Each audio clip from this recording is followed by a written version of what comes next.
গতকালকে একটা ঘটনা ঘটছে। ঢাকা মেডিকেলের একজন ডাক্তার, এই ডাক্তার সাহেব একটা স্ট্যাটাস দিয়েছেন।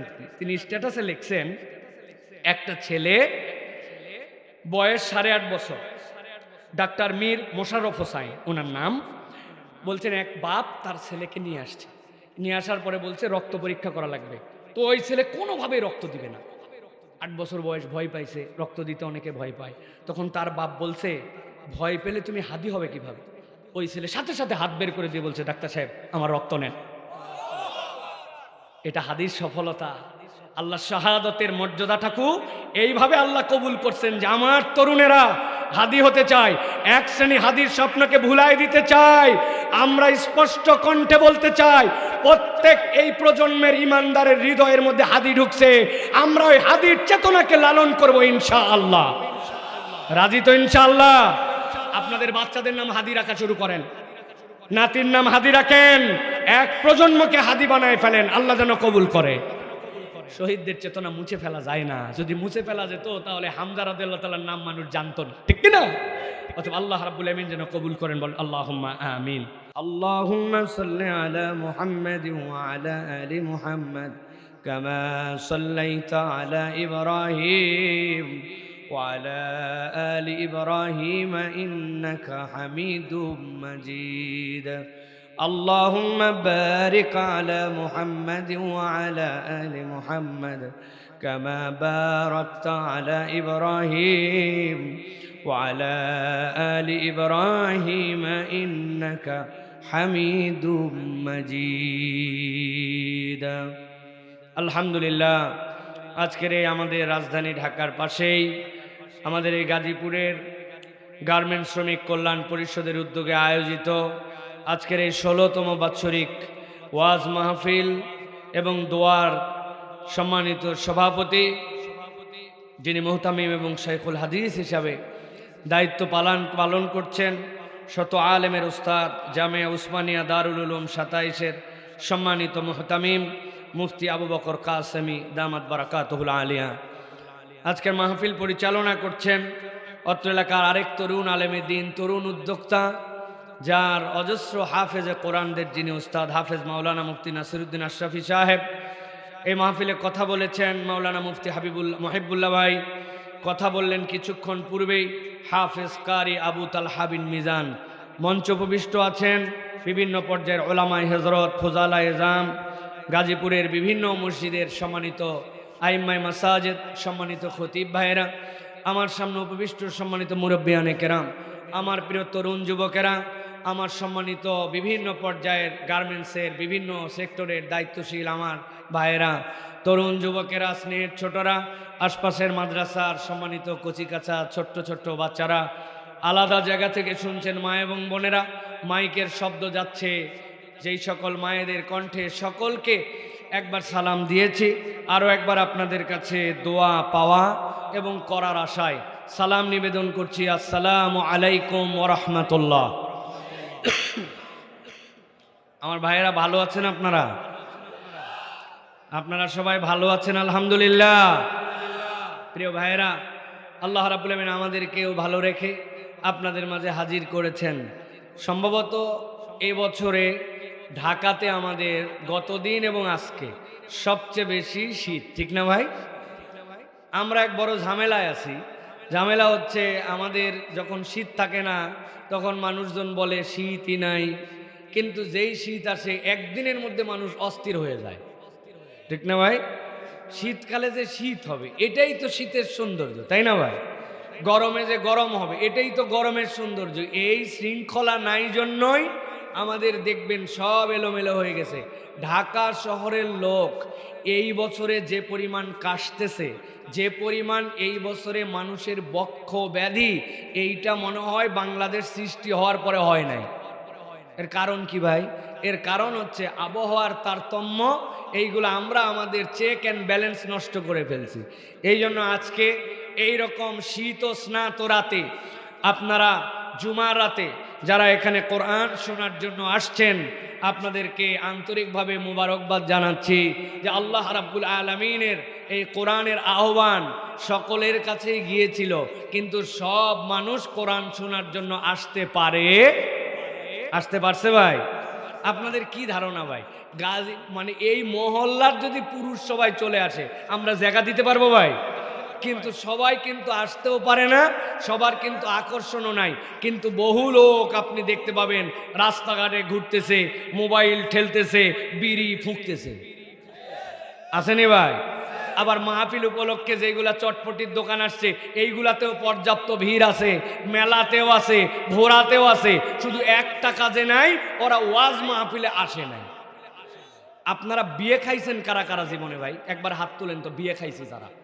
মা থাক থাক থাক ভাই থাক, বিয়ে করছেন কারা জিজ্ঞাসা করি না, কিন্তু বিয়ে খাওয়াইন না লোক আমরা, তাই তো? ধরেন একটা বিয়ের অনুষ্ঠানে আপনাদেরকে দাওয়াত দিছে, বরযাত্রী আগেই কন্টাক্ট, বাবা আপনারা যতই আসেন 100 জনের বেশি আসা যাবে না। 2 বাস, কয় বাস? 2 বাস লোক গেছে বিয়ে খাইতে। ধরেন যাওয়ার পরে ওরে খাওয়া দাওয়ার আয়োজন সব, মেহমানদারি সব বসায় হালাইছে।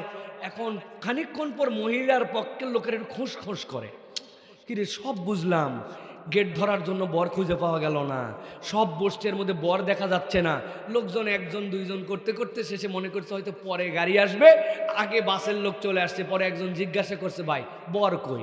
কয়ের একটু জ্বর তো এই জন্য আসেনি,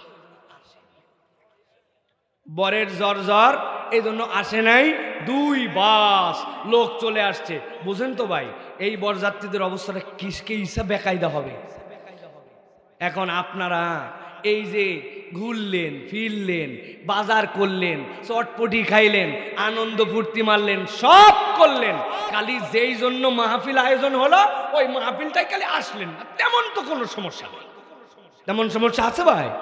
না, তেমন সমস্যা নাই। এই পার্টি সারা জীবন ছিল এবং সারা জীবন থাকবে, ঠিক কিনা? কারণ কি? কারণ হচ্ছে এই মানুষগুলা কোরআনের ইহতেমাম, এই মাহফিলের ইহতেমাম, কোরআন শুনলে যে তার কি ফায়দা হয় এটা এখন পর্যন্ত দিল দিয়ে অনুভবই করে নাই, ঠিক কিনা? প্রিয় ভাইরা, আমি 3টা প্রশ্ন করব, আওয়াজ দিয়ে উত্তর দিবেন, এরপর আমি আলোচনার প্রাথমিক অংশে প্রবেশ করব। প্রিয় ভাইরা, এই যে আপনারা মাটির বিছানায় বসলেন, ধরেন আপনারে কেউ একজন দাওয়াত দিছে, ভাই আজকে রাত্রে আপনি আমার বাড়িতে আসবেন।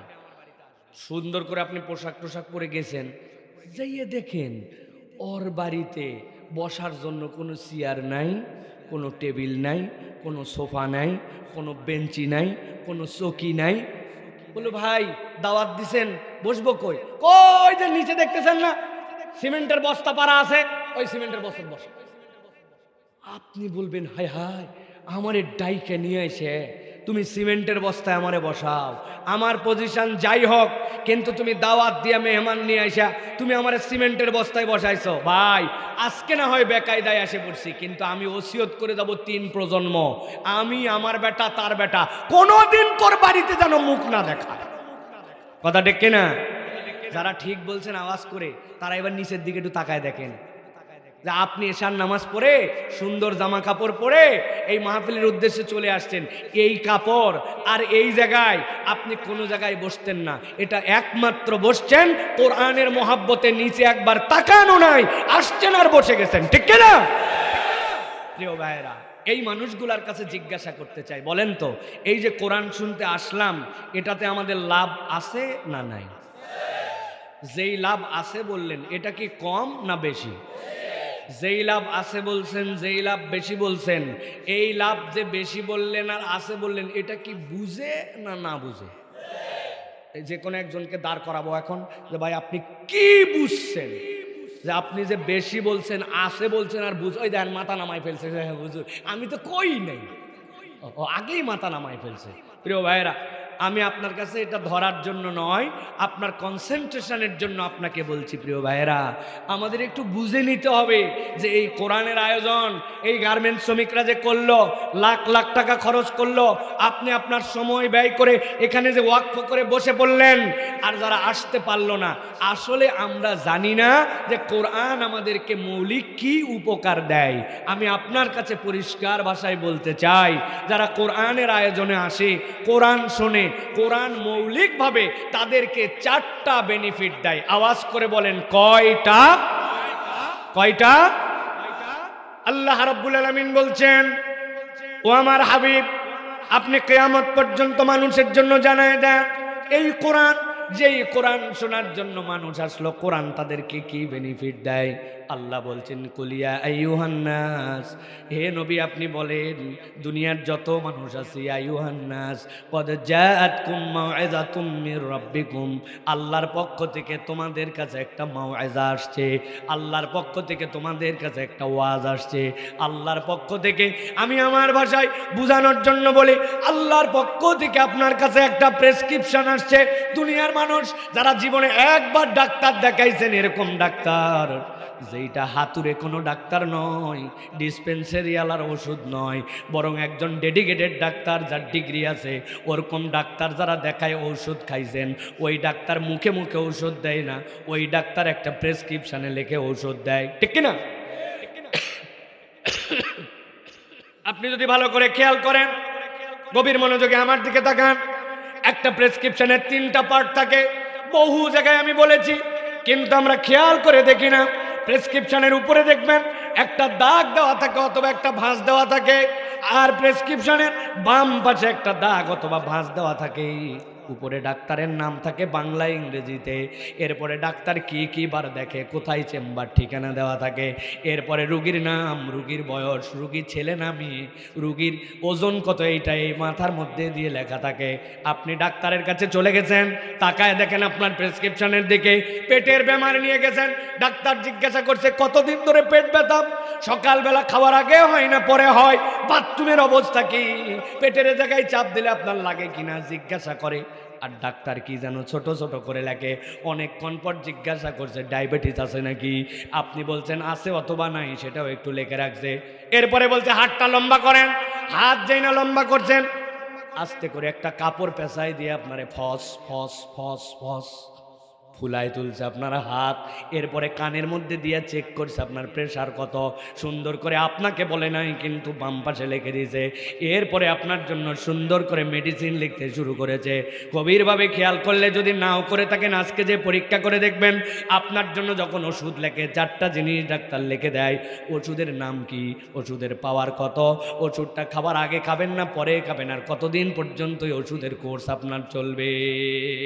যদি একটু গভীরভাবে খেয়াল করেন, ওষুধের নামও বুঝলেন, আপনার নামও বুঝলেন, ডাক্তারের নামও বুঝলেন, কিন্তু বাম পাশে কি লিখলো ছোট ছোট করে, এইটা তো কিছু বুঝলাম না।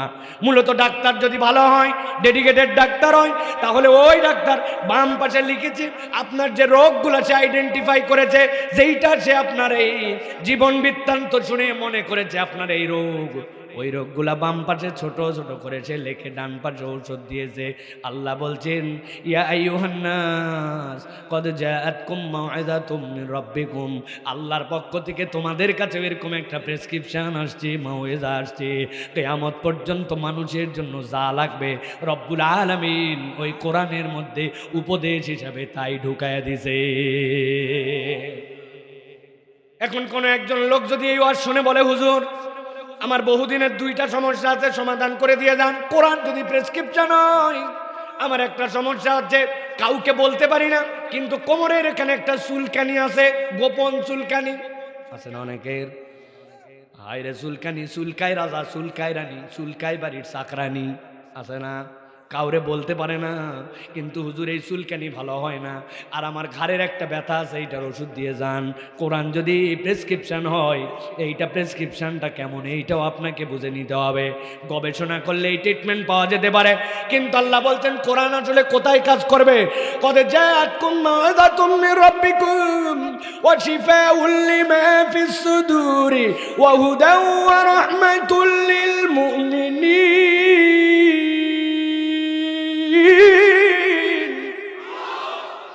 বলছেন এই কোরআন তোমার জন্য মাউইজা, তবে কোরআন সব জায়গায় কাজের জন্য নয়। কোরআন এমন একটা জায়গায় কাজ করবে যেই জায়গায় কোনো দুনিয়ার ডাক্তার কোনো কেউ কাজ করতে পারে না। সেইটা হচ্ছে কোরআন হচ্ছে তোমার অন্তরের জন্য চিকিৎসা, শিফাউল লিমা ফিস সুদূর। কেননা তুমি উপরে যতই ঠিক করো এইগুলো আল্লাহর কাছে কোনো মূল্যায়ন নাই। তোমার অন্তর যদি ঠিক হয় তবেই তুমি আল্লাহর কাছে কেবল মূল্যায়িত। অনেক টাকাওয়ালা, অনেক সম্পদওয়ালা, অনেক পাওয়ারওয়ালা, দুনিয়ার বুকে দাপটওয়ালা, আল্লাহ বলছেন এইগুলার কোনো দাম নাই। ইন্না আক্রামাকুম ইনদাল্লাহি আতকাকুম, আল্লাহর কাছে মর্যাদা তো তার যার অন্তরটা আল্লাহর জন্য রেডি হয়েছে। নবী বলছেন ইজা সলুহাত সলুহাল জাসাদু কুল্লু ওয়া ইজা ফাসাদাত ফাসাদাল জাসাদু কুল্লু। তোমার যদি শরীরের সব ঠিক কিন্তু তোমার অন্তর ঠিক নয়, তোমার কিছু ঠিক নয়। আর দুনিয়ার বুকে তোমার কিছু নাই কিন্তু তোমার অন্তর কোরআনের রঙে রঙ্গিত হয়ে গেছে। আল্লাহ নবী বলছেন তোমার সব ঠিক হয়ে গেছে। আল্লাহ নবী বলছেন ওইটা ঠিক দুনিয়ার কেউ করতে পারে না, ওইটা একমাত্র ঠিক করতে পারে কোরআন। ঠিক না? কোরআন ছাড়া আপনার জান্নাতে যাওয়ার ফিটনেস সার্টিফিকেট নাই। বহু জায়গায় উদাহরণ দিয়েছি আপনাদেরকে আরেকবার বোঝানোর জন্য বলে। সেনাবাহিনীতে লোক নেই দুই ধরনের, একটা হচ্ছে সৈনিক, আরেকটা হচ্ছে সেকেন্ড লেফটেন্যান্ট। জানেন আপনারা সৈনিকের র্যাঙ্ক বিরাট র্যাঙ্ক বাড়ছে, 26 বছর চাকরি করছে, সর্বোচ্চ র্যাঙ্ক হচ্ছে সিনিয়র ওয়ারেন্ট অফিসার, এর উপরে তার কোনো আর র্যাঙ্ক নাই। কিন্তু যদি সে সেকেন্ড লেফটেন্যান্ট থেকে ঢোকে, সুযোগ যদি আল্লাহ কোনো দিন দেয়, ব্রিগেডিয়ার জেনারেল সেনাবাহিনীর প্রধানও হয়ে যেতে পারে। সেকেন্ড লেফটেন্যান্টে নেওয়ার জন্য প্রাথমিক 4টা জিনিস লাগে, যোগ্যতা হচ্ছে 4টা। 1 নম্বরে 5 ফিট 6 ইঞ্চি লম্বা হওয়া লাগবে, 2 নম্বরে শারীরিক ফিট হওয়া লাগবে, 3 নম্বরে এসএসসি এইচএসসি দাখিল আলেমে সেকেন্ড ডিভিশনের নিচে থাকা চলবে না, 4 নম্বরে কোনো ফৌজদারি কেসের মামলা তার নামে থাকা চলবে না। আপনার গাজীপুরের এক ছেলে এই বিজ্ঞাপন দেখে বিরাট খুশি হয়ে গেছে, আরে আমার দুটাতেই তো গোল্ডেন এ প্লাস, আমি 6 ফিট লম্বা, বাপ দাদার বংশে কোনো আমার ফৌজদারি মামলা নাই, আর আমার 6 ফিট লম্বা যদি হয় তার ফিটনেসটা কেমন। ওই ছেলে ধরেন আবেদন জমা দিয়ে দিছে, রিপ্লাই আসছে অমুক তারিখে সাভার ক্যান্টনমেন্টে প্রাথমিক নির্বাচনের জন্য চলে আসো। ওই ছেলে থানার থেকে ক্লিয়ারেন্স, এসএসসি এইচএসসি সার্টিফিকেট সবগুলা রেডি করে নিয়ে এলাকাবাসীর দোয়া নিয়ে চলে গেছি। যাওয়ার পরে বলছে দেখা তো তোর সার্টিফিকেট দেখে বলছে বাবারে চাইছিলাম সেকেন্ড ডিভিশন, দুইটাতেই গোল্ডেন এ প্লাস ক্লিয়ার। এবার বলছে দেখি থানা ক্লিয়ারেন্স আছে, তার নামে কোনো ফৌজদারি মামলা নাই, ক্লিয়ার। বলছে এবার খালি গা হও, ওই দেখো ওই মাসের থেকে ওই মাস পর্যন্ত দড়ি টানা আছে, হাইটটা মাপত 5 ফিট 6 ইঞ্চির মাপ দেওয়া। ও গেছে 6 ফিট লম্বা, ওর নাক বাইতে গেছে এত লম্বা, বলছে ব্যাককল কোথাকার নিচ দিয়া যা, ও নিচ দিয়ে গেছে। যাওয়ার পরে বলছে এখন খালি গা হও, এখন তোমার শারীরিক ফিটনেস পরীক্ষা হবে, সবার আগে হাত দুইটার সামনের দিকে সোজা করো। ও যেই না বলছে সামনে সোজা করো, হাত দুটার সামনে সোজা, ডান হাত টন টন সোজা, বাম হাতটার কেবল 4টা আঙ্গুলের মাথা একটুখানি ভাঁজ। যে ওর পরীক্ষা নিশ্চয় বলছে বাম সোজা কর, বলছে স্যার জন্মের থেকে আমার 4টা আঙ্গুলের খালি একটুখানি ভাঁজ, এছাড়া কোনো ঝামেলা নাই। গাজীপুরের মুসলমান ঠান্ডা মাথায় আওয়াজ দিয়ে উত্তর দিবেন, উভয়টাতে ফার্স্ট ক্লাস, 6 ফিট লম্বা, থানা ক্লিয়ারেন্স আছে, শরীরও সেই রকম, কিন্তু বাম হাতের 4টা আঙ্গুলের মাথা যদি একটু ভাঁজ থাকে, ওই ছেলেটাকে কি সেনাবাহিনীতে চান্স দিবে? আমার আল্লাহ রাব্বুল আলামিন বলছেন কদ জাআতকুম মাউইযাতুম মির রাব্বিকুম ওয়া শিফাউল লিমা ফিস সুদুরি ওয়া হুদাও ওয়া রাহমাতুল লিল মুমিনিন।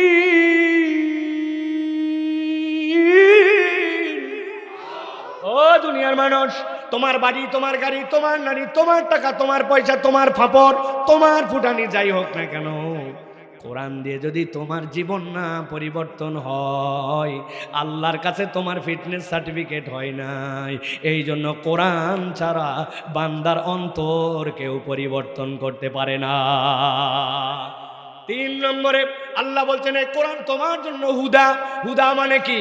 আমি আপনার বোঝানোর জন্য সহজ করে বলি, হুদা মানে হচ্ছে আপনার জন্য গাইডেন্স, হুদা মানে আপনার জন্য পথ প্রদর্শন।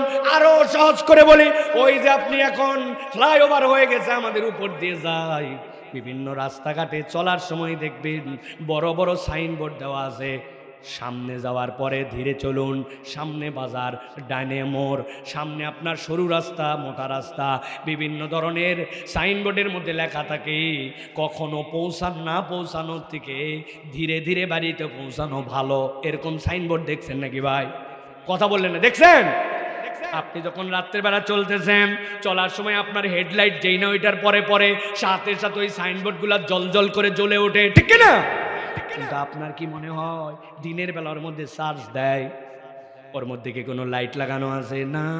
আমি সহজ করে হুদার ব্যাখ্যাটা এই জন্য বোঝানোর জন্য বলি ভাই, আপনি যদি কোরআন দিয়ে আপনার জীবনকে রাঙান, আপনি যদি আপনার অন্তরকে কোরআন দিয়ে ইনস্টল করে নেন, আল্লাহ বলছেন এই কোরআন তোমার জন্য এমন হুদা হবে, তোমার কোথায় যেতে হবে, কোন পর্যন্ত যে থামবে, তোমার হেদায়েতের জন্য কি লাগবে, আল্লাহ তোমার অন্তরের মধ্যে ইনস্টল করাই দিবেন।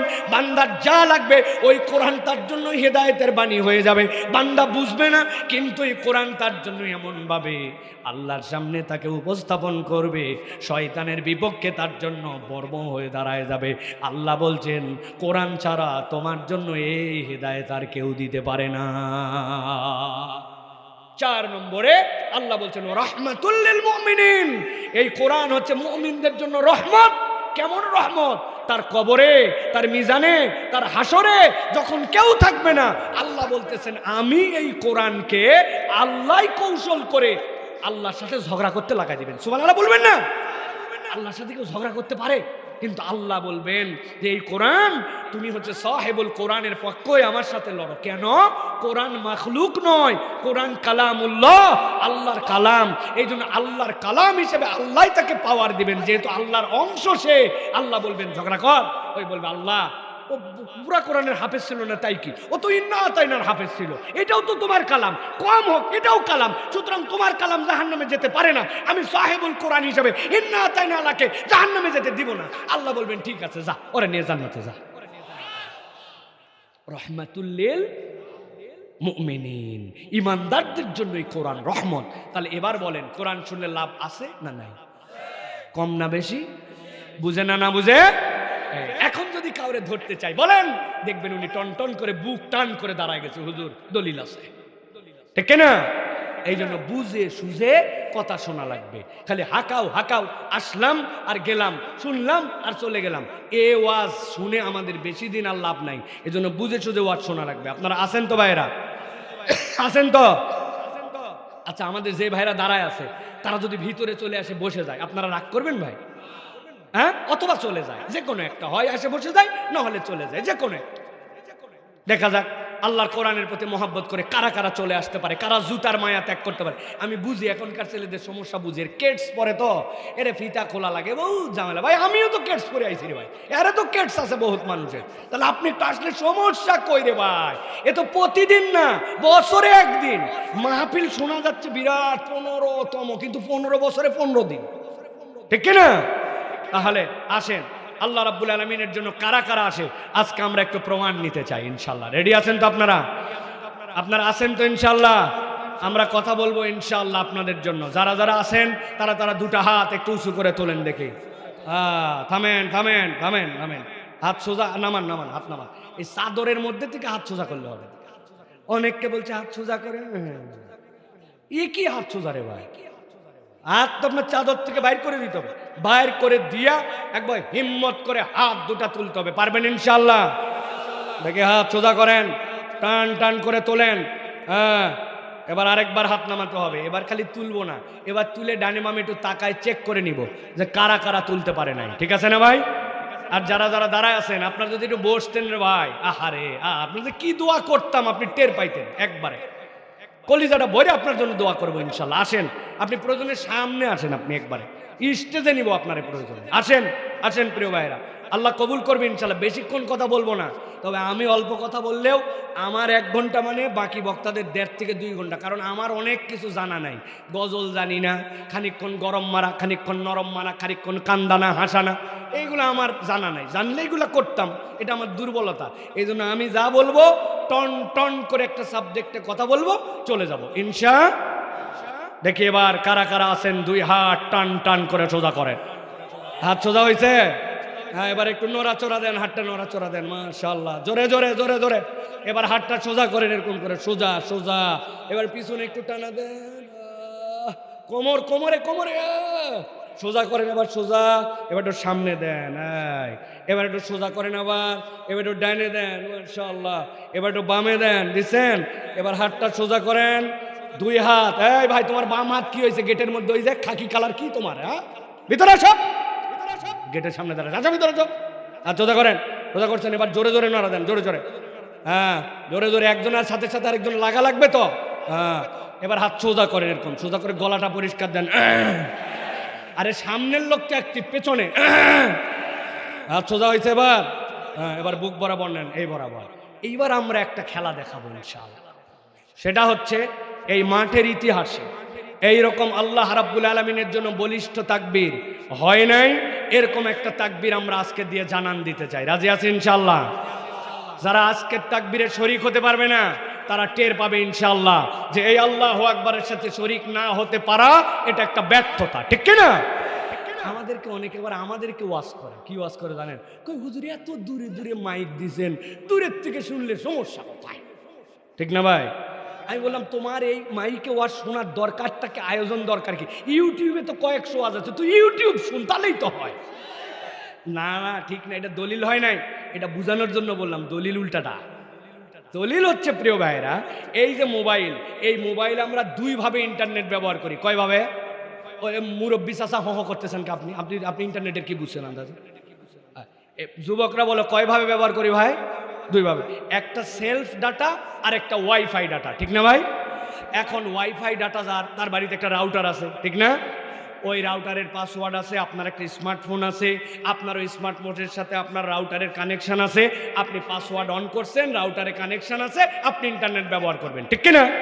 ঠিক। কিন্তু একদিন আপনার প্রয়োজন পড়ছে গাজীপুর চৌরাস্তায় যাওয়ার, অথবা এদিকে গেছেন বনানী, বুঝে থাকলে বলেন, আপনার বাড়িতে রাউটার আছে, আপনারও একটা অ্যান্ড্রয়েড ফোন আছে, আর আপনার কানেকশানও আছে, কিন্তু আপনি চৌরাস্তায় আর আপনি গেছেন হচ্ছে বনানীতে, আপনার ওই রাউটার ওয়াইফাই কাজ করবে তো? কেন? কানেকশান নাই, পাসওয়ার্ড নাই, আপনার মোবাইলের ওইটা ব্যবহার করার মতো মোবাইল নাই, সব আছে হুজুর, কিন্তু দূরত্ব বাইরে গেছে, ঠিক কিনা? Out of network. প্রিয় ভাইরা, সব বোঝো তুমি আর এইটা বোঝো না। ওয়াজ তো মোবাইলেও শোনা যায়, বাড়িতেও শোনা যায়, দূরের থেকেও শোনা যায়, কিন্তু এই সামিয়ানা হচ্ছে আল্লাহ রাব্বুল আলামিনের রহমতের ওয়াইফাই জোন। বান্দা যখন এর মধ্যে আসে, আল্লাহর ফেরেশতা তখন তার জন্য মাগফিরাতের দোয়া করে। নবীজি বলতেছেন আল্লাহ সবাক মাফ করে দিছে, সাথে সাথে ফেরেশতা বলছে, আল্লাহ একজন আসছিল পান বিক্রি করার জন্য, ওই আসছে চটপটি, ও আর শুনতে আসে নাই। আল্লাহ বলবেন, যেহেতু অধিকাংশ মানুষ এইটার জন্য আসছে, ওই অধিকাংশ মানুষের আসার কারণে যারা এই উদ্দেশ্যে আসে নাই কিন্তু হাজির ছিল, তাদেরকেও আমি আল্লাহ মাফ করে দেব। এত বোঝেন আপনি, এটা বোঝেন না? না, হ্যাঁ, এত আপনার আমার আমল নামা বাইরে গেছে যে আমার ওয়াজ শোনার মতো আমার কোনো তাগাদা নাই। আমি বাহিরে আড্ডা মারি, ঘুরি, কত অফ টাইম ওভার টাইম করলেন, আর আল্লাহর জন্য আপনি কোরআন শুনতে আসতে পারেন না, বাহিরে আড্ডা দেন, চায়ের দোকানে ঘোরেন, নাস্তা করেন, আপনাকে আল্লাহ রাব্বুল আলামিনের জবাবের মুখোমুখি হতে হবে। হাতকে বুকেরতে নামাই ফেলছেন নাকি আপনারা? কি রে ভাই, আমি একটু ওয়াজ করতে শুরু করছি, ওনারা নামাই দিছে একবারে। বুক বরাবর ধরেন, একটা তাকবীর হবে ইনশাল্লাহ, পারবেন ইনশাল্লাহ?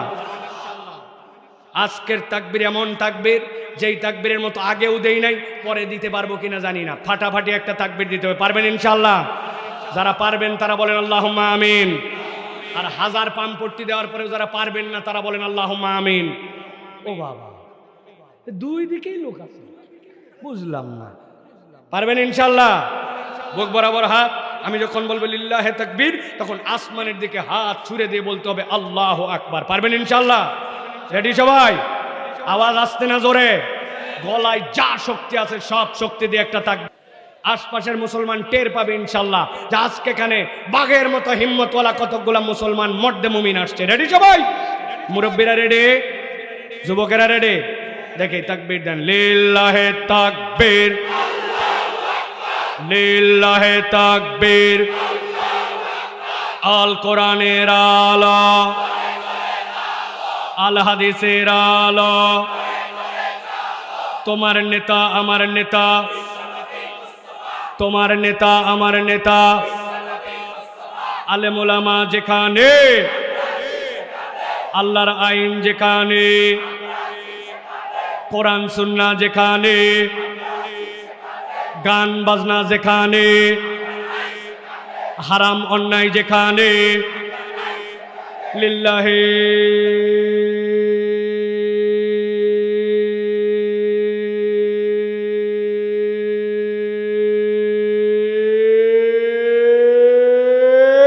তাকবীর।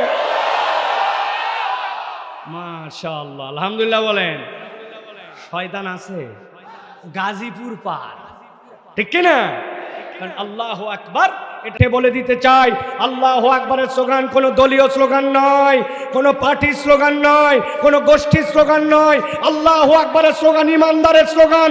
এই বাংলার আকাশে যতদিন পর্যন্ত সূর্য উদয় হবে আর একজন ইমানদার বেঁচে থাকবে, এই বাংলার জমিন থেকে আল্লাহু আকবারের স্লোগান চলতেই থাকবে, চলতেই থাকবে, চলতেই থাকবে।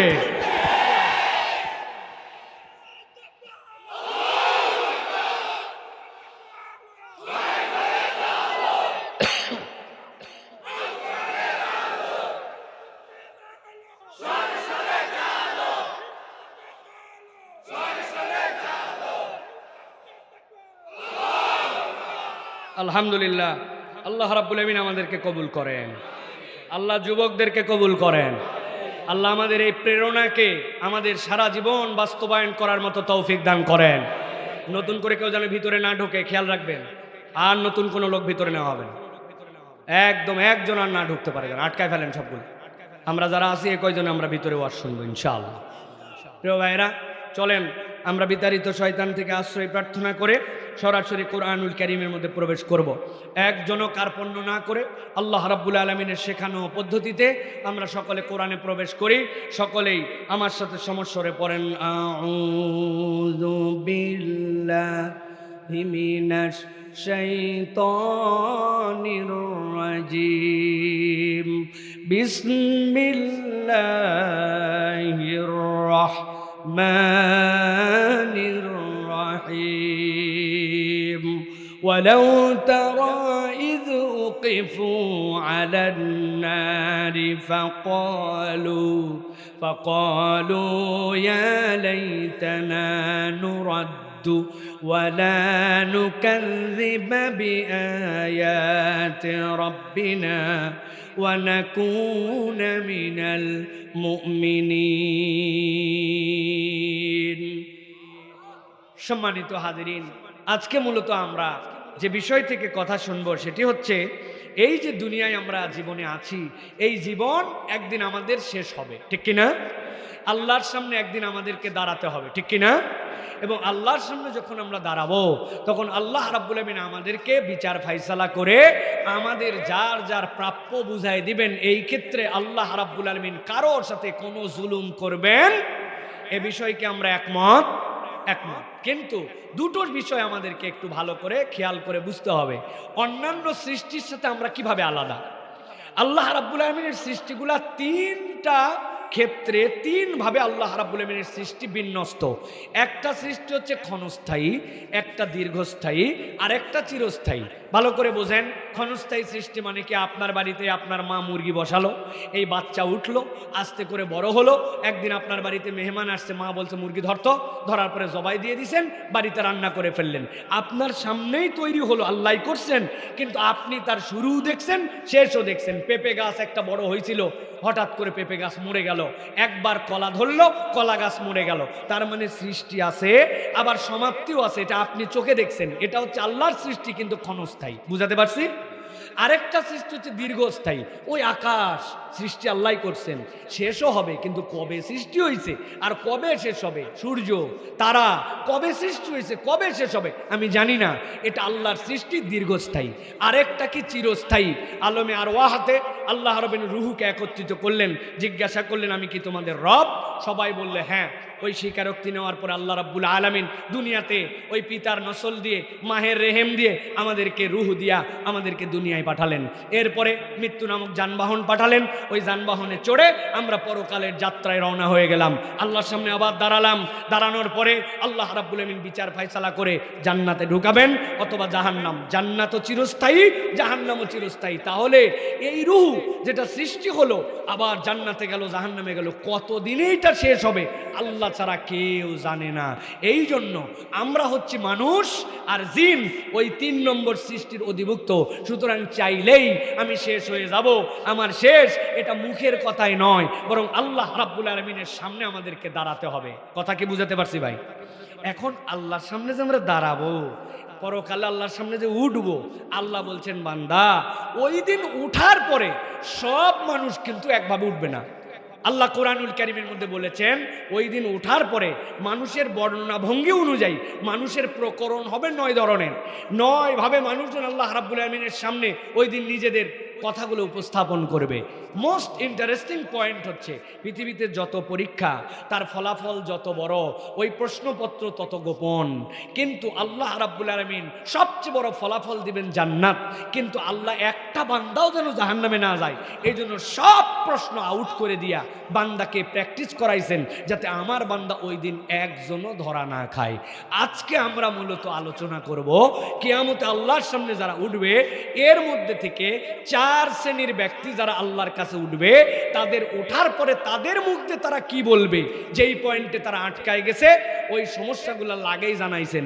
যদি আমাদের মধ্যে থাকে তাহলে আমরা শুধরাই নিব, আর যদি না থাকে তাহলে আমরা আরো ভালো মুসলিম হওয়ার জন্য চেষ্টা করব। এই জন্য আজকে আমাদের আলোচ্য বিষয় পরকালে আল্লাহর সামনে উত্থিত 4 ধরনের মানুষের বর্ণনা এবং তাদের ধরা খাওয়ার কারণ। একসাথে বলতে হবে। আজকে আলোচনা হবে কয় ধরনের বর্ণনা, একসাথে বলতে হবে কয় ধরনের। হাতগুলা ডান হাতটা রেডি করেন, নিচে নামান। নিচে নামাই বলবো কয় ধরন, একসাথে বলবেন 4 ধরন। কয় ধরন? সব হাত একসাথে ওঠে নাই, একসাথে তুলতে হবে। কয় ধরন? আরেকটা সুযোগ দিলাম, কয় ধরন? এই 4টা শুনবো, নিজেদের জীবনে নিব এবং চলে যাব। রাজি আছেন ইনশাআল্লাহ? রাজি আছেন ইনশাআল্লাহ? চলেন তাহলে আমরা আলোচনার মধ্যে প্রবেশ করি। আল্লাহ রাব্বুল আলামিন প্রথম যে দলের বর্ণনা দিচ্ছেন, আল্লাহ বলছেন ও আমার হাবিব, যখন আপনার কাছে ইসলাম আসলো, আপনার কাছে যখন ঈমান দিয়ে দেওয়া হলো, নবী যখন দাওয়াতের কাজ শুরু করলেন, দাওয়াতের কাজ শুরু করার পরে ইমানদারদের প্রতি কি অত্যাচার হয়েছিল কম বেশি আমরা জানি।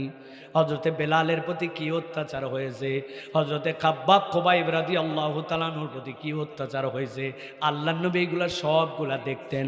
কিন্তু নবীজির ব্যাপার আল্লাহ বলছেন হারিসুন আলাইকুম বিল মুমিনিনা রাউফুর রাহিম। নবী অত্যন্ত দয়াদ্র ছিলেন, দিলটা তার দুনিয়ার সবচেয়ে নরম দিল ছিল। আল্লাহ নবী এই কষ্টগুলা দেখতেন আর তার দিলটা তার ফেটে যেত। আল্লাহ বলছেন ও আমার হাবিব, কিন্তু আজকে আপনাকে এমন একটা দিনের বর্ণনা দিব যেই দিন আপনি ভিন্ন রকম একটা কিছু দেখবেন। আপনাকে মাকামে মাহমুদে বসায় দেওয়া হবে। আপনি মাকামে মাহমুদে বসার পরে আপনার সামনে পুরা হাসরের ময়দান চলে আসবে। ওই দিন আপনি প্রথম একটা দলকে দেখবেন, তাদের ব্যাপারে আমি আল্লাহ আপনাকে জানাচ্ছি কি দেখবেন। আল্লাহ বলছেন ওয়ালাউ তারা ইদ উকিফু আলান নারি ফাকালু ইয়া লাইতানা। ও আমার হাবিব, আপনি দেখবেন একদল লোককে জাহান্নামের ফেরেশতা ওয়াসিকাল্লাযিনা কাফারু ইলা জাহান্নামা যুমারা, পিটাইতে পিটাইতে জাহান্নামের সামনে এনে হাজির করেছে। যেই না হাজির করছে, আজব এক সফটওয়্যার, আজব এক পাসওয়ার্ড তার সাথে মিলে গেছে।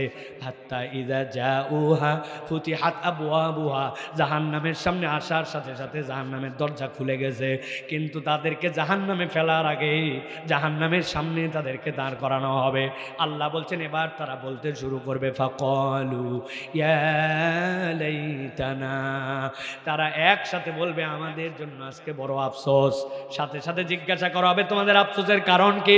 তারা বলতে শুরু করবে নুরাদ্দু ওয়ালা নুকাদ্দিবা বিআয়াতি রাব্বিনা ওয়া নাকুনা মিনাল মুমিনিন।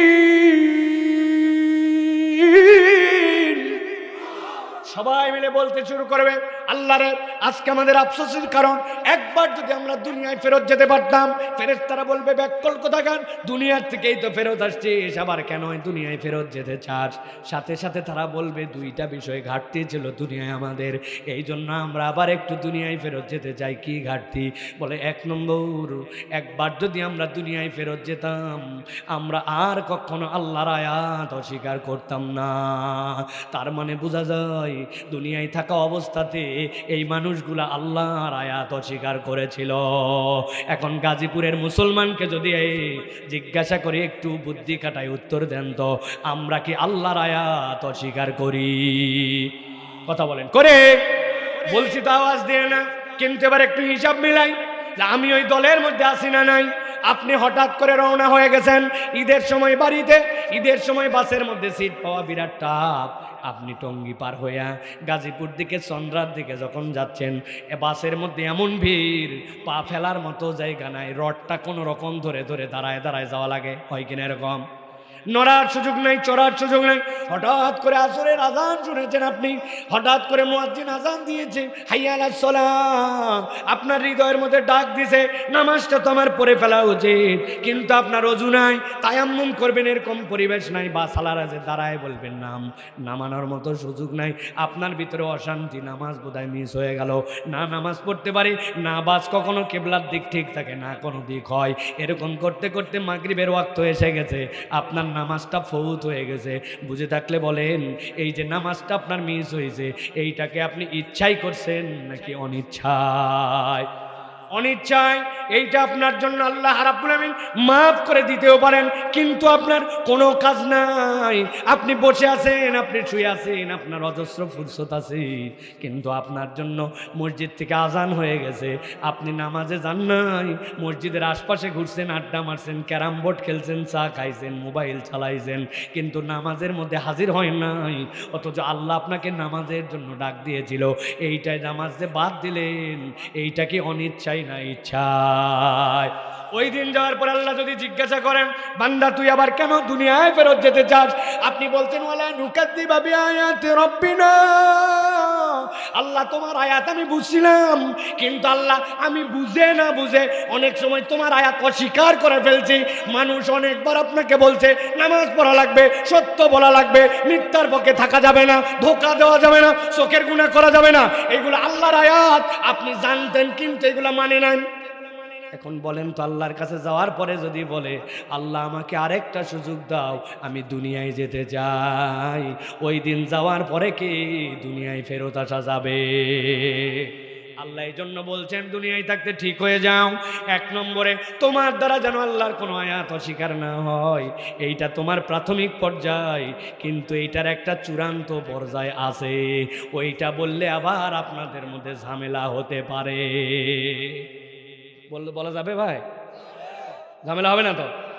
অনেক মানুষ আপনি খুঁজে পাবেন পণ্ডিত মার্কা মুসলমান, উনাকে যদি বলেন নামাজের ইসলাম, নো প্রবলেম, রোজার ইসলাম, নো প্রবলেম, করা উচিত, জাকাতের ইসলাম, ফরজ হলে দেওয়া উচিত, হজ দু একবার আমার সুযোগ হলে আল্লাহ দিলে চান্স পেলে করব, কিন্তু ওই মানুষকে যদি আপনি বলেন, যেই মানুষেরা বাংলাদেশের টাকাগুলা বিদেশে পাচার করে দিল, বাংলাদেশের ব্যাংকগুলা হাওয়া করে দিল, রাস্তাঘাটগুলা ইচ্ছা মতো তাদের মতো বানায় বানায় টাকা নষ্ট করলো, দেশের টাকা বিদেশে পাচার করে দিল, দুর্নীতির মহাসমুদ্র করলো, আগামীর বাংলাদেশে এই চোরদের বিচারটা আল্লাহর দেওয়া পেনাল কোড অনুযায়ী হোক, এই বিচারগুলা আল্লাহ রাব্বুল আমিনের দেওয়া নিয়ম তরিকা অনুযায়ী হোক, আল্লাহর শরীয়ত অনুযায়ী হোক। কোনো নারীকে যদি কেউ অপমান করে, তাহলে আল্লাহর দেওয়া তরিকা অনুযায়ী তার বিচার করা হোক। এই মানুষগুলাই তখন বলে ইসলামের আইনগুলা মধ্যযুগের, ওইগুলা আমাদের সমাজে চলে না, নামাজ রোজা চলে কিন্তু আল্লাহর আইন চলে না, এরকম বলনেওয়ালা লোক আছে না? না, কথা বুঝে বলেন, আছে? আল্লাহ বলছেন ওই দিন যাওয়ার পরে তারা বলতে শুরু করবে, আল্লাহ একবার দুনিয়ায় ফেরত পাঠাও, ওয়ালা নুকাদ্দিবা বিআয়াতি রাব্বিনা, এবার গেলে তোমার কোনো আয়াত অস্বীকার করব না। এই জন্য প্রিয় মুসলমান, আপনাকে সিদ্ধান্ত নিতে হবে, আল্লাহর সমাজ, আল্লাহর আইন কবে প্রতিষ্ঠিত হবে আমি জানি না, কে প্রতিষ্ঠিত করবে তাও জানি না, কিন্তু আল্লাহর দেওয়া বিধান, আল্লাহর দেওয়া হুকুম, আল্লাহর দেওয়া শরীয়ত, তার থেকে উন্নত কোনো বিধান নাই, ওইটার প্রতি ঈমান আনার নাম মুসলমান, ঠিক না? ওইটা ক্লিয়ার না হলে আপনার ঈমান আনা হয় নাই। আল্লাহ বলছেন 1 নম্বর আসামি হাজির, এবার বাকিরা বলবে ওয়ানা কুনা মিনাল মুমিনিন, আল্লাহ আরেকবার দুনিয়ায় ফেরত পাঠাও, আমি তোমার প্রতি পূর্ণ ঈমান রেখে আসব। তার মানে বোঝা যায় ওনার ঈমানের মধ্যেও কতক জায়গাতে কিছু ঘাটতি ছিল, ঠিক কি না? অনেক মহিলা পাবেন আপনি, মা বোনেরা আওয়াজ শুনতেছে, বাপ রে বাপ, উনি যখন চাকরিতে যায় তখন ওনার পর্দা আছে, উনি যখন বাজার করতে যায় পর্দা আছে, কিন্তু দেখবেন যেই না ঈদের দিনে গেছে, যেই না কোনো বিয়ার দাওয়াত পাইছে, উনার সাজগুজ চলাফেরার মধ্যে তখন আর ইসলাম নাই। তার মানে বুঝে ইসলাম কতক জায়গায় লাগে আর কতক জায়গায় লাগে না। ওই মানুষগুলা কিন্তু আল্লাহর কাছে যে ফেসে যাবে। আল্লাহ বলছেন ওয়ানা কুনা মিনাল মুমিনিন, ওই দিন বলবে আল্লাহ বুঝি নাই দুনিয়ায়, এবার একবার দুনিয়ায় ফেরত পাঠাও, আমরা পূর্ণ ঈমানদার হয়ে আসব। আওয়াজ দিয়ে বলেন, ওই হাসরের ময়দানে যাওয়ার পরে দুনিয়ায় কি আবার ফেরত আসা যাবে? তারা আল্লাহর কাছে বলতে শুরু করবে, রব্বানা আবসারনা ওয়া সামি'না ফারজি'না না'মাল সালিহান ইন্না মুকিনুন। আয় রব্বুল আমিন, আজকে তোমার আযাব দেখে ফেলছি, আজকে তোমার বিচার আমার সামনে হাজির হয়ে গেছে। আল্লাহ আল্লাহ আমাকে একবার দুনিয়ায় ফেরত পাঠাও। কেন দুনিয়ায় যেতে চাও? নামাল সলিহা, আল্লাহ আমাদের কিছু আমলে ঘাটতি আছে, এবার একবার ফেরত পাঠাও, আমরা আমল করে তোমার কাছে আসব। আল্লাহ বলছেন বান্দারে এখনো হাসরের ময়দান হয় নাই, এখনো তোমার আমল আল্লাহর সামনে উপস্থাপিত হয় নাই, কিন্তু আজকে গাজীপুরে তোমাকে জানাই দেওয়া হচ্ছে মুসলমান, নিজের আমলের দিকে তাকাও, একবার বিবেচনা করে আসো রব্বুল আমিনের কাছে তোমার আমলের ঘাটতি কি। আমাদের সালাফরা বলতেছেন এই আমলের ঘাটতি দ্বারা মূলত আল্লাহ কি বুঝাইছেন জানো নাকি? নিজেদের জীবন যদি একটুখানি অ্যানালাইসিস করে আমরা বুঝতে পারবো। ওই যে যখন 10 বছর বয়স ছিল, 11 বছর বয়স ছিল, মক্তবে গেছিলাম, 10টা সূরা মুখস্থ করছি, আজকে আমার বয়স বাড়তে বাড়তে 40 হয়ে গেছে, 50 হয়ে গেছে, আজকে আমি নানা হয়ে গেছি, আজকে আমার সংসার হয়ে গেছে, আজকে আমার জমি হয়ে গেছে, কত দিকে বাড়লাম। কিন্তু এই 10 বছর বয়সে যে 10টা সূরা মুখস্থ ছিল, বাকি 40 বছর বয়সে আর একটা নতুন সূরা মুখস্থ হয় নাই। কত দিকে বাড়তে বাড়তে ব্যাংক ব্যালেন্স হয়ে গেল, এখন পর্যন্ত সানার অর্থ পড়তে পারে না, কিন্তু কত দিকে তার প্রমোশন হয়ে গেছে। আল্লাহ বলছেন ওই দিন যাওয়ার পরে বলবেন না আমাল সলিহা, একবার ফেরত পাঠাও আল্লাহ, আমি দেখো কেমনে ভালো কাজ করে আসি। আল্লাহ বলছেন ওই দিন সুযোগ নাই, আজকে তোমার জন্য জানানো হচ্ছে, আজকের থেকেই তুমি প্রস্তুতি নাও, ঠিক কিনা? তাহলে 1 নম্বর হালতের লোকেরা যারা উঠবে, উঠার পর আল্লাহর কাছে বলবে আল্লাহ আমি দুনিয়ায় ফেরত যেতে চাই 3 কারণে, তোমার আয়াত পূর্ণ মানব, পূর্ণ মুমিন হব, আর নেক কাজ করে আবার আসব। তার মানে এই 3টাই যদি আমার ঘাটতি থাকে, আল্লাহ বলছেন এই 3টা ঠিক করো আর আমার কাছে চলে আসো, যাতে তুমি না আটকাও। আল্লাহ জানো এই 3 দিকে আমাদের খেয়াল দেওয়ার তৌফিক দেন, বলেন আল্লাহুম্মা। 2 নম্বরে এবার চলেন, আল্লাহ বলছেন আল্লাহর সামনে একদল লোক এবার উঠবে। কিভাবে তারা উঠবে, কি বলবে আল্লাহর কাছে? আল্লাহ কোরআনে বলছেন তারা বলতে শুরু করবে, ইন্না আনজারনাকুম আযাবান করিবা ইয়াওমা ইয়ানজুরুল মার'উ মা কদ্দামাত ইয়াদাহু ওয়া ইয়াকুলুল কাফিরু ইয়া লাইতানি কুনতু তুরাবা। আল্লাহ বলছেন একদলের সামনে তাদের আমলনামা হাজির হয়ে যাবে। ও তরুণ, ও যুবক, তুমি ভালো করে বোঝার কথা, আল্লাহ যেই কথা বলতেছেন ছোট্ট একটা উদাহরণ তোমাদের জন্য দেই। আল্লাহ বলছেন ইয়াউমা ইয়ানজুরুল মার'উ মা কদ্দামাত ইয়াদা, সে অগ্রের জন্য কি প্রেরণ করছে তার হাতের সামনে চলে আসবে। তুমি যেই কোম্পানির সিম ব্যবহার করো, ওই কোম্পানি তোমাকে অফার দিছে 10 জিবি তোমার জন্য ইন্টারনেট দিবে। এই অফার প্রত্যেক দিন নয়, একদিনের জন্য, তবে শর্ত হচ্ছে 110 টাকা তোমার মোবাইলে থাকা লাগবে। ওই 110 টাকা দিয়ে 10 জিবি ইন্টারনেট কিনতে পারবে, কিন্তু তোমার মোবাইল তুমি চেক করে দেখছো 109 টাকা 90 পয়সা তোমার মোবাইলে। চিন্তা করছো এতদিন ধরে এই কোম্পানির সিম ব্যবহার করি, আমি তো আবার সামনে ফ্লেক্সিও তুলবো, টাকাও তুলবো, মাত্র 10 পয়সা কম আছে, কিন্তু 10 জিবির অফারটা নেওয়া লাগবে। তুমি যদি এখন তোমার মোবাইল থেকে ওই 109 টাকা 90 পয়সা দিয়া ওই ইন্টারনেটের প্যাকেজ কেনার জন্য সেন্ড করো, বুঝে থাকলে বলো তো কোম্পানি কি তোমার অফার অ্যালাউ করবে? কয় পয়সা কম?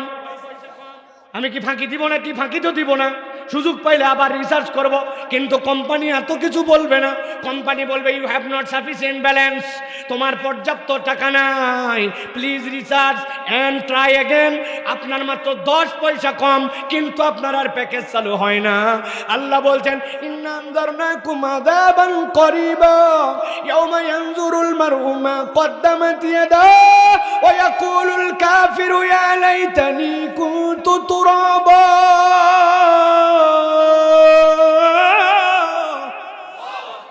আল্লাহ বলছেন ওই দিন যাওয়ার পরে সব দেখে ফেলবে। দেখার পরে যারা কাফের, যারা অস্বীকারী, আল্লাহর বিধান শোনার পরেও মানে নাই, অস্থির হয়ে চিৎকার করে বলবে আল্লাহ আজকে যদি আমরা মাটি হতাম। নবী বলছেন এত কিছু থাকতে মাটি হবে কেন? আবার চলেন পেছন দিকে একটু যাই। আল্লাহর সৃষ্টি 3 ধরনের। একটা বলছি ক্ষণস্থায়ী, মনে আছে তো? আল্লাহ রাব্বুল আমিন 2টা দুম্বাকে হাজির করছেন, মুসনাদ আহমদের হাদিস। ওই দুম্বার মধ্যে একটা দুম্বা দুনিয়াতে ছিল চোক্কা চোক্কা 2টা শিং, তাদের পাশেরটার কোনো শিং ছিল না। একসাথে খাওয়ার সময় ওর শিংয়ের গরমে আচ্ছা মতো যেটার শিং নাই ওরে গুতা দিছে, গুতায়া গুতায়া তারে কষ্ট দিছে। আল্লাহ কিয়ামতের দিনে তারে তুলবেন, তোলার পরে যেইটার শিং নাই বলবেন এইটার শিং দাও। শিং দেওয়ার পরে দুনিয়ায় যত গুতা দিয়েছিলে এবার তুই গুতা বরাবর কর। ও গুতায় গুতায় যখন হিসাব বরাবর করবে আল্লাহ বলবেন সবগুলো এবার মাটি হয়ে যাও। এইটা দেখার পরে ওই দিন আল্লাহর বিধান যারা অস্বীকার করছিল তাদের মনে হবে আহারে আজকে তো আর বাঁচার কোনো উপায় নাই। সাথে সাথে বলবি আলাইতানি কুনতু তুরাবা, যদি আমরা মাটি হইতাম তাহলে ভালো হতো। আল্লাহ বলছেন এই কথা যেই না বলবে আল্লাহ তাদের জন্য 2টা হুমকি দিয়েছেন। ইয়াকুলু ইয়া লাইতানি কদ্দামতু লি হায়াতি ফায়াউমা ইযিল্লা ইউআযিবু আযাবাহু আহাদ ওয়া লা ইউসিকু ওয়াসাকাহু আহাদ। আল্লাহ বলছেন যে একবার বলবে আজকে আমার আমলনামা, আল্লাহ বলবেন তোরে এমন বাধা বাঁধবো, এমন ধরা ধরবো, এমন আযাব দেওয়া দিব, এরকম আর কোনোদিন কাউকে দেওয়া হয় নাই। কারণ কি? কারণ কি? আল্লাহ বলছেন তোমরা না দুনিয়ার বুকে রব্বুল আলামিনের কোরআন শুনেছিলে, এইরকম সিচুয়েশন যে হবে তোমাদেরকে জানানো হয়েছিল। আল্লাহ বলছেন ওই মানুষগুলো এইটা বলার সাথে সাথে তাদের জন্য একটা আযাব শুরু হবে। কোরআনে আল্লাহ বলছেন একদল লোক আম্মা মান উতিয়া কিতাবাহু বিয়ামিনি, ডাক দেওয়া হবে এদিকে আসো, ডান হাতে তোমার আমলনামা, যেই না ডান হাতে আমলনামা দেওয়া হবে তাদের হিসাব সাথে সাথে সহজ হয়ে যাবে। আল্লাহ বলছেন ওই মানুষগুলো এত খুশি হয়ে যাবে ওয়ায়ানকালিবু ইলা আহলিহি মাসরুরা। গরুর বাছুর জীবনে যদি দেখে থাকেন বিয়ানোর পরে 2 দিন 3 দিন পরে পাগলের মতো শুধু লাফায়, হরিণের বাচ্চার মতো লাফায়। মানুষেরা সাবধানে রাখে চুলা পর্যন্ত ছাই যেন তার ঢুকে না যায়। আল্লাহ বলছেন ওই ইমানদার সাথে সাথে ডান হাতে আমলনামা পাওয়ার পরে ইয়ানকালিবু ইলা আহলিহি মাসরুরা, তার আত্মীয় স্বজনের কাছে দৌড়ায় দৌড়ায় যাবে। আল্লাহ আমাকে কি দিছেন, কি দিছেন? বান্দাকে আল্লাহ ডাকতে বলবেন সালামুন কাওলাম মির রব্বির রহিম, বান্দা দাঁড়া, আজকের দিনে তোর জন্য আরো নাজ নিয়ামত আছে। প্রথম নিয়ামত হচ্ছে আমতাজুল ইয়াউমা আইয়ুহাল মুজরিমুন। আজকের দিনে দুনিয়ায় যেরকম সকলকে একসাথে রাখছিলাম একসাথে রাখবো না, ভালো মানুষ আলাদা, খারাপ মানুষ আলাদা। আল্লাহ বলছেন ঠিক ঠিক ওই সময় আরেক শ্রেণীর আমলনামা আসতে শুরু করবে। ও আম্মা মান উতিয়া কিতাবাহু বিশিমালিহি, আল্লাহ বলছেন আরেক দলের আমলনামা দেওয়া হবে বাম হাতে। এইটা এরকম নয়, ডাক দিয়ে বলবে এদিকায়, হাত পাত বাম হাতে আমলনামা দিয়ে দেওয়া হলো, এরকম নয়। আল্লাহ কোরআনে বলছেন আম্মা মান উতিয়া কিতাবাহু ওয়ারা আযহরিহি, একদল ফেরেশতা এসে হাতটা টেনে নিবে, নেওয়ার পরে পেছন দিক থেকে বক্ষ ভেদ করে দিবে, ফুটা করে সামনের দিকে হাত বের হয়ে যাবে। এই হাত বের হয়ে নিজের বক্ষ ভেদ করে সামনে আসা, এটা এত কঠিন, এত কঠিন। আল্লাহ বলছেন তাদের কাছে জাহান্নাম, তাদের কাছে বাকি বিষয় পরে থাকবে। তারা চিৎকার করে বলতে শুরু করবে ইয়া লাইতানি লামুতা কিতাবিয়া ওয়া লাম আদরি মা হিসাবিয়া ইয়া লাইতাহা কানাতিল কাদিয়া। আল্লাহ রে আজকে যদি আমাদের কিতাব না দিতা, আমাদের বিচার না করতাম, মৃত্যুই যদি শেষ হয়ে যেত, জাহান্নাম দাও যা দাও তাই দাও, কিন্তু এই বাম হাতের আমলনামা কেমনে আমরা সহ্য করব? আল্লাহ বলছেন খবরদার, বাম হাতে আমলনামা তো দূরের কথা, আল্লাহ যেন তোকে এই কথাও না বলেন যে বান্দা হিসাব দে। কেউ যদি কারো কাছে যদি আল্লাহ বলেন বান্দা হিসাব দে, সে আল্লাহর কাছে হিসাব দিতে পারবে না। এই জন্য আল্লাহ জানায় রাখতেছেন ওয়াল তানজুর নাফসুম মা কদ্দামাত লিগাদ। ব্যাংক ব্যালেন্স করলি, চাকরির সিকিউরিটি 3 মাসের জন্য রাখছো, যদি আমাকে গার্মেন্টস থেকে বের করে দেয় অন্তত 5 মাস যেন চলতে পারি, এরকম কোনো একটা ক্যাপাসিটি আমার আছে। কিন্তু যদি আজকে রাত্রে শেষ রাত হয়ে যায়, কালকে যদি হায়াত শেষ হয়ে যায়, আল্লাহর সামনে কেমনে দাঁড়াবো এই সালান কিন্তু রেডি না। ঠিক কিনা ভাই? এই জন্য আল্লাহ বলছেন সাবধান হও, আমি তো তোমারে বেশি কিছু করতে বলি নাই। ওয়াল তানজুর নাফসুম মা কদ্দামাত লিগাদ, তুমি সামনের জন্য কি করতেছো আল্লাহর হুকুমগুলো পালন করো, প্রত্যেক দিন নামাজ কালামগুলো ঠিকঠাক মতো আদায় করো, আল্লাহর জন্য নিজেকে একটু উৎসর্গিত করো, মুখের হেফাজত করো, চোখের হেফাজত করো, কমসে কম মুখের 3টা গুনাহ বাদ দিয়ে দাও, গিবটটা করো না, গালিটা দিও না, মিথ্যাটা বলো না। আর তোমার ইনপুট যেইগুলা তোমার জীবনের মধ্যে ঢোকে, তার মধ্যে সবচেয়ে খতরনাক অঙ্গ হচ্ছে তোমার চোখ। তুমি তোমার চোখকে হেফাজত করো। আল্লাহ বলছেন আল্লাহ তোমার আমলনামাকে হেফাজত করবে। সুবহানাল্লাহ। তাহলে দ্বিতীয় প্রকারের মানুষ যারা উঠার পরে বলবে আল্লাহ সব পাইছি, কি বিপদ? আল্লাহ বলছেন বিপদ আজকে বলিস কেন? আমি আগের থেকেই জানাই রাখলাম। তাহলে আমাদের নিজেদের জীবনে কিছু আমল বাড়ানোর চেষ্টা করা লাগবে, ঠিক কিনা ভাই? ওই যে মসজিদে ঘড়ি ধরে ঢুকি ভাই, 2 মিনিট আগে ঢুকলে কি সমস্যা আমরা জানি না, আমরা 2 মিনিট আগে ঢুকবো না। জীবনে দুখুলুল মসজিদ পড়লাম না, তাহিয়াতুল ওযুর 2 রাকাত নামাজ পড়লাম না, নিজেরা ফরজ পড়ে টপ করে বের হয়ে 10 মিনিট মোবাইল চালাই, সুন্নতে মুআক্কাদা 12 রাকাত হেফাজতের আমার কোনো সুযোগ নাই। ওই যে ইমাম সাহেব একটা ভক্কর চক্কর বেদাত চালু করছে, আসসালামু আলাইকুম রহমতুল্লাহ, আসসালামু রহমতুল্লাহ, এরপরে হাত তুলে দিছে হুজুর, এই যে সুমাসুমি দিয়ে বের হয়ে গেলাম। অথচ নামাজের পরে আমার আজকার ছিল যেইগুলা, ওইগুলো একটুকু পড়লাম না, ওইগুলা বাদ দিয়া আমি একদম পুরা জিন্দেগিটা এরকম করে পার করে দিলাম। এত সহজ নয় ভাই। আল্লাহর সামনে যেহেতু দাঁড়াতে হবে, তাহলে আল্লাহর সামনে যাওয়ার ন্যূনতম প্রস্তুতি নিয়ে যাওয়া লাগবে, ঠিক কিনা? আমরা একটু একটু করে নিজেদের আমল বাড়ানোর চেষ্টা করবো তো ভাই, করবো তো ভাই।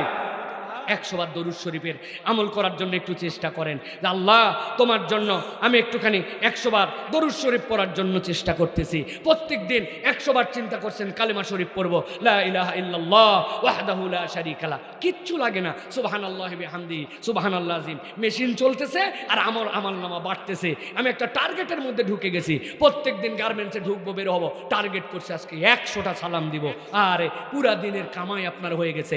নিয়ত করছি প্রত্যেক দিন দিনের শুরুতে কিছু দান করব, দিনের শেষে কিছু দান করব, 2 টাকায় হোক আর 5 টাকায় হোক 10 টাকায় হোক, এটা আমার টার্গেট। কাউরে জানান দেওয়ার দরকার নাই ভাই। প্রত্যেক দিন আমি এতবার পড়ি, এতবার করি, এইগুলো জানান দেওয়ার দরকার নাই, কিন্তু নিজের আমল ডেভেলপ করতে শুরু করবো। অনেক দিন মুখের মধ্যে দাড়ি ছিল না, যা আর কতদিন এইটা হতে পারে না, আমি আল্লাহর জন্য এই দাড়িটা অন্তত রেখে দিব। পারবো না ইনশাআল্লাহ? পারবো না?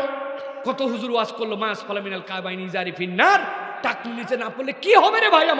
আমার এমন কি ইজ্জত চলে যাবে? নবী যেটা পছন্দ করেন নাই, যা আমার প্যান্ট কাটে ফেললাম, টাকনুর উপরে তুললাম, লোকজন যা বলে বলুক গা, আমি আল্লাহর জন্য একটু করে ডেডিকেটেড হবো। আল্লাহ দেখবে আরে আমার বান্দা ওয়াজ শুনে পরিবর্তন হয়েছে রে, আমার বান্দা সুবহানাল্লাহ বিহামদিহি সুবহানাল্লাহ আযীম পড়ে জান্নাতে গাছ লাগানো শুরু করছে, মানুষকে সালাম দেওয়া শুরু করছে, মানুষকে সাদাকা করা শুরু করছে, নামাজ কালামে মনোযোগ দিছে।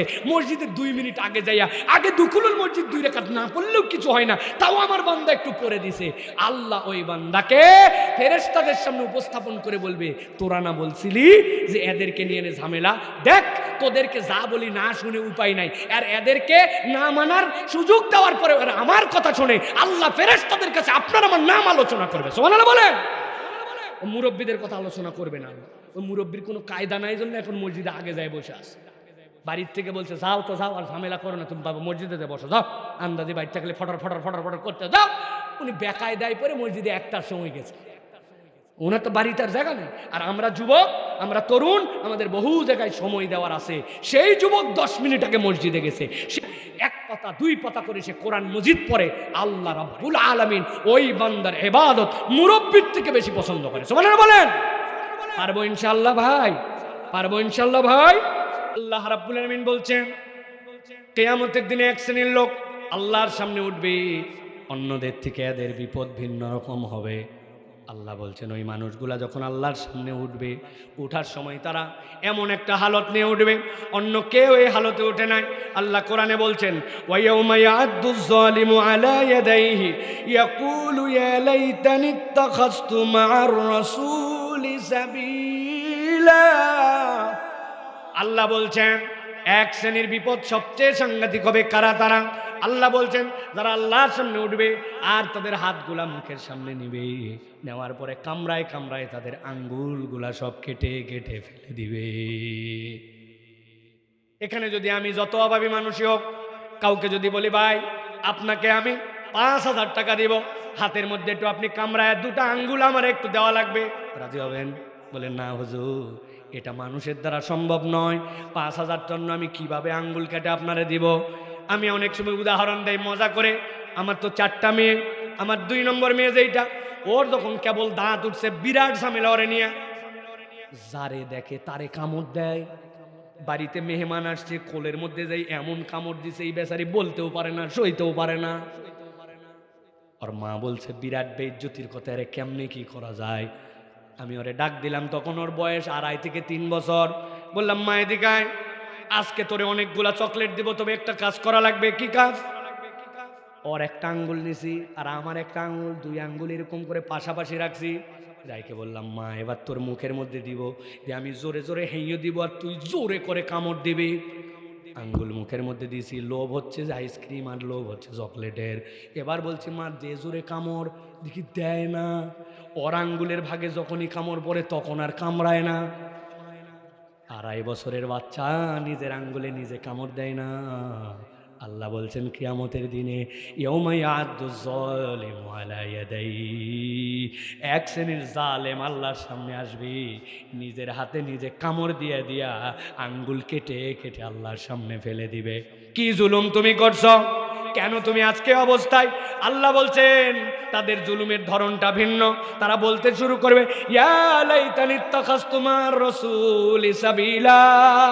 আমার সামনে 2টা রাস্তা ছিল, একটা নবীওয়ালা রাস্তা, একটা নবীওয়ালা তরিকা, একটা নবী ছাড়া তরিকা।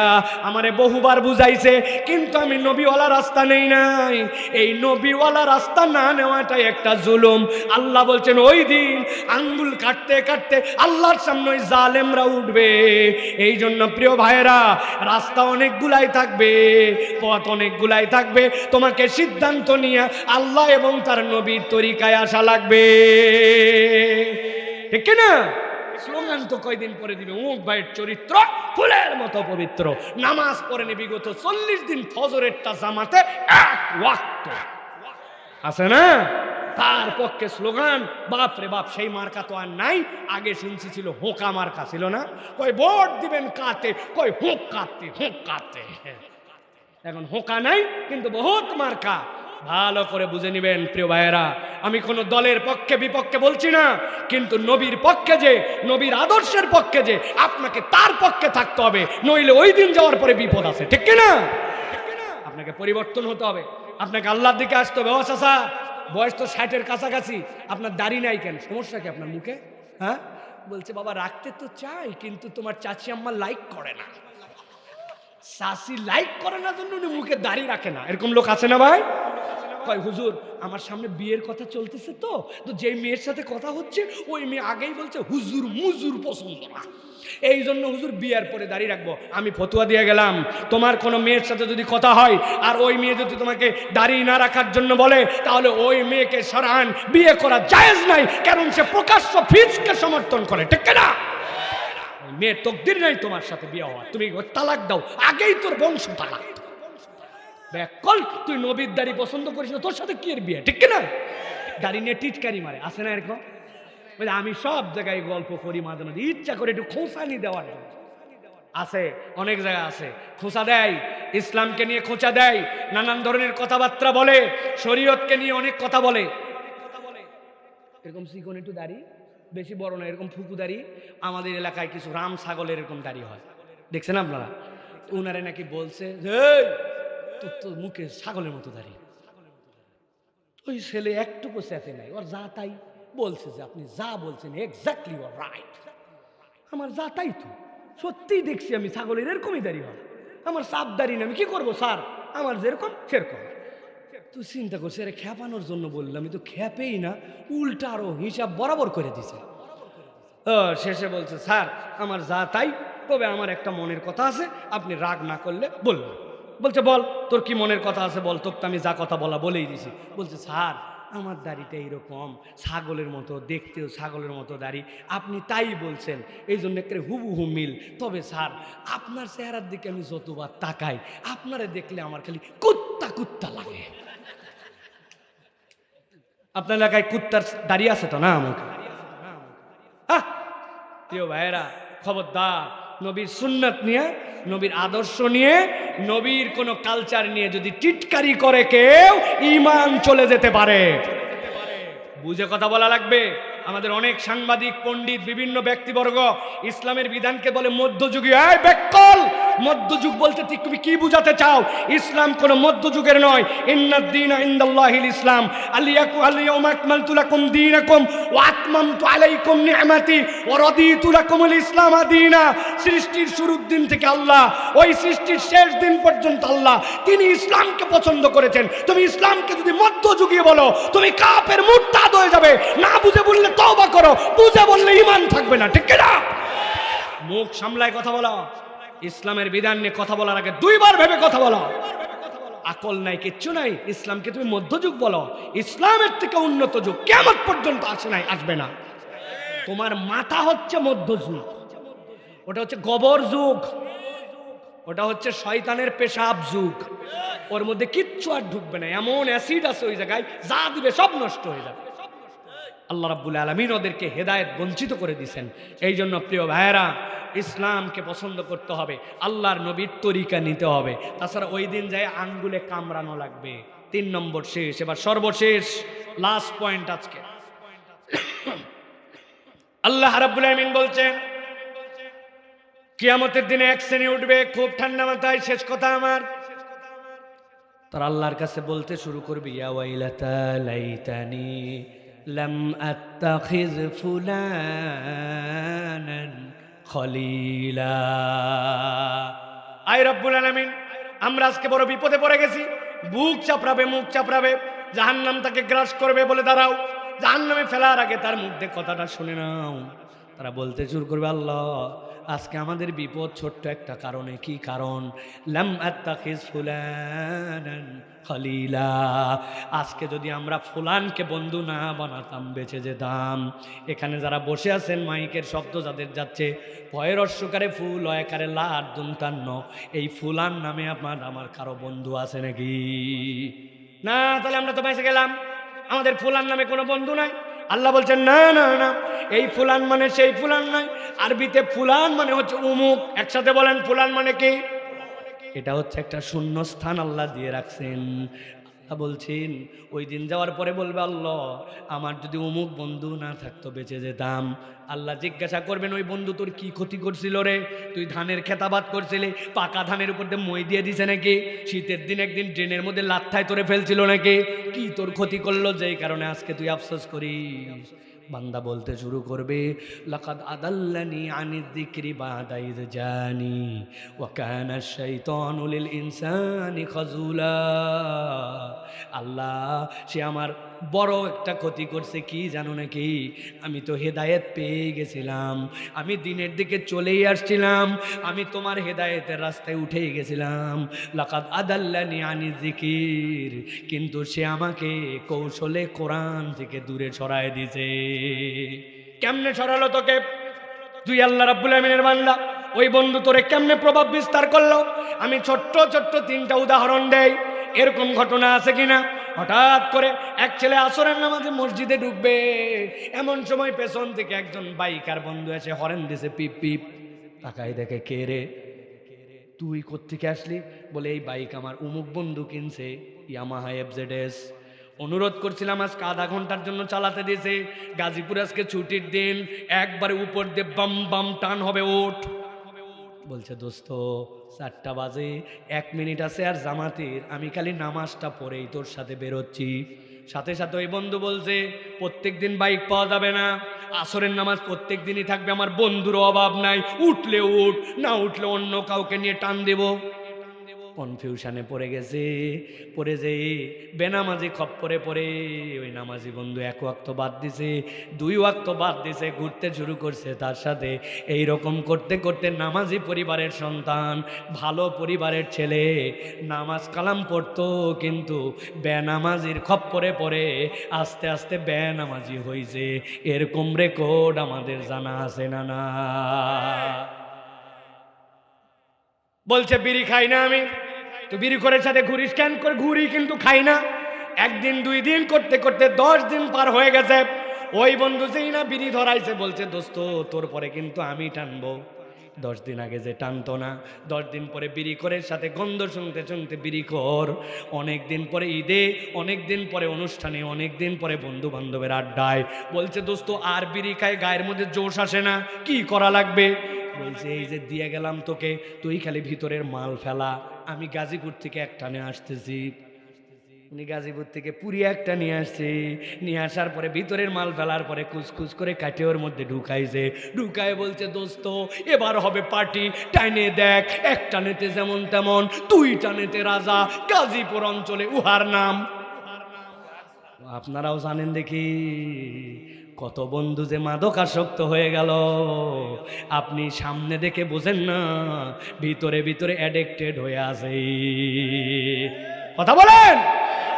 আল্লাহ বলছেন লাকাদ আদাল্লানি আনি যিকরি বাদা ইজানি ওয়া কানা শাইতানু লিল ইনসানি খাযুলা।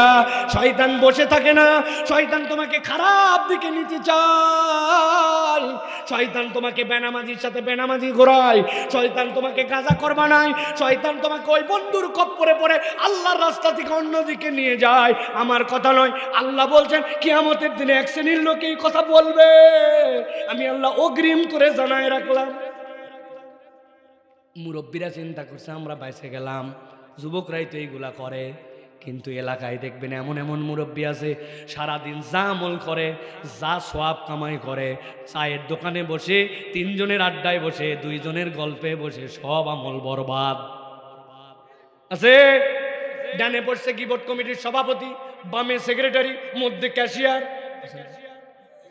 ডানেরটা বলছে জানিস উত্তর পাড়ার যে দুলাল বিদেশে চলে গেছে, ওর বইয়ের খবর। বামেরটা বলতেছে তুমি উত্তর পাড়ায় আসো এখনো, আমাদের ইমাম সাহেবের খবর জানো নাকি? উনি ইমাম সাহেবের দোষ ত্রুটি বর্ণনা করে শেষ করছে। কথার কথা দোষ থাকতেও পারে, কিন্তু অনুপস্থিতিতে বলে ওনারা 2 জন বিরাট বড় গীবত চালাচ্ছে, মধ্যের লোক কথা বলে না। সুফি সাহেব মানুষ, চা খাচ্ছে, খাওয়ার পরে একটা পান মুখে দিয়ে বলছে থাম থাম তোরা থাম, এইগুলা কথা বলা উচিত না, না বলেও পারি না, আল্লাহ মাফ করুক, কথা ঠিক। বোঝেন নাই না? এইগুলা কথা বলা উচিত না, উনি না বলেও পারে না, আল্লাহ মাফ করুক, কথা ঠিক বলে উনিও গীবত কমিটির ক্যাশিয়ার। মনে করছে কত আমল করলাম, কিন্তু সারা দিনের আমল বরবাদ। ঠিক না? আরে নামাজ রোজা করে, আমল করে, ভালো মুসলমান, সে পর্যন্ত এরকম গীবত করে সব শেষ। আর 2 মহিলা যদি এক জায়গায় হয় আর কিচ্ছু নাই, সব শেষ, সব শেষ, একবারে শেষ। এই জন্য আল্লাহ বলছেন লাকাদ আদাল্লানি আনি যিকির বাদা ইজানি ওয়া কানা শাইতানু লিল ইনসানি খাযুলা। শয়তান তোমারে উস্কায়, বারবার তোমাকে খারাপ দিতে নিতে চায়। আল্লাহ নবী এই জন্য বলছেন আল মারউ আলা দীনি খলিলিহি। তুমি তোমার চেহারা যেরকম আয়নায় দেখো, তোমার বন্ধু তোমার জন্য দর্পণ। কার সাথে ঘোরো, কার সাথে মিশো, কে তোমাকে আল্লাহর দিকে ডাকে, একটু হিসাব করো ভাই। দেখা হলেই বলে নতুন সিনেমার খবর কি, এই নাটক দেখছিস নাকি, ওই নায়কের ভাব, এই চুলের কাট, ওই মহিলার খবর কি। এইটাও বলা বন্ধু। আরেকজন বলে নামাজের অবস্থা কি দোস্ত, সানার অর্থটা কি শিখতে পারলাম কিনা, আজকে কোরআন তেলাওয়াত করছিস কিনা। মোবাইলে কিন্তু কোনো হারাম দেখা যাবে না। ওয়াজ শুনতে শুনতেও যদি হারাম কিছু চলে আসে, আমি চক্ষু বন্ধ করে দিয়েছি, অন্যদিকে ঘুরাই দিয়েছি, আমার ফেসবুকে হারাম কোনো কন্টেন্ট নাই, আমরা কিন্তু হারাম দেখব না। এটাও বন্ধু তোমাকে জান্নাতে নিতে চায়, আর ওটাও বন্ধু তোমার দোস্ত, জিগরি দোস্ত, ওইটা তোমাকে জাহান্নামে নিতে চায়। এই জন্য হিসাব করে চলা লাগবে, নয়তো ওই দিন যাওয়ার পরে কিন্তু আফসোস করা লাগবে, ঠিক না? শেষ কথা, শেষ আয়াত, আল্লাহ বলতেছেন এইটুকুতে যদি কেস কামারি শেষ হয়ে যেত, শেষ হতো, কিন্তু হবে না। নবীজি হাজির হয়ে যাবেন ওই জায়গায়, আল্লাহ নবী হাজির হবে। আল্লাহ শেষ করো না বিচার, আমাকে না তুমি দেখাচ্ছ সব, আমার কথা আছে। وقال الرسول يا ربي إن قوم اتخذوا هذا القرآن مهجورا।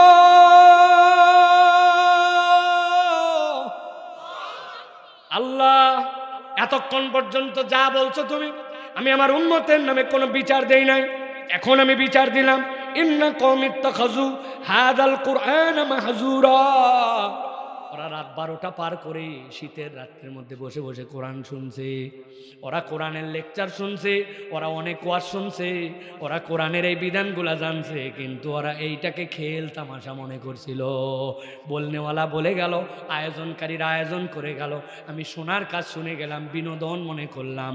আল্লাহ এই উম্মতের আমি তোমার কাছে ডবল বিচার দিলাম।